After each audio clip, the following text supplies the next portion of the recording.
Lumabas na ang resulta ng drug test sa magkapatid na bus driver at konduktor na naaresto sa PITX noong Martes. Positibo po sila sa shabu.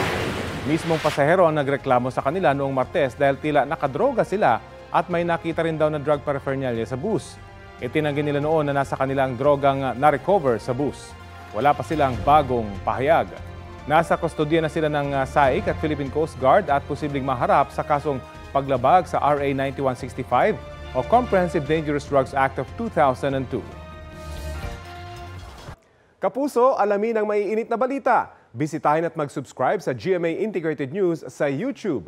Sa mga kapuso abroad, samahan niyo kami sa GMA Pinoy TV at sa www.gmanews.tv.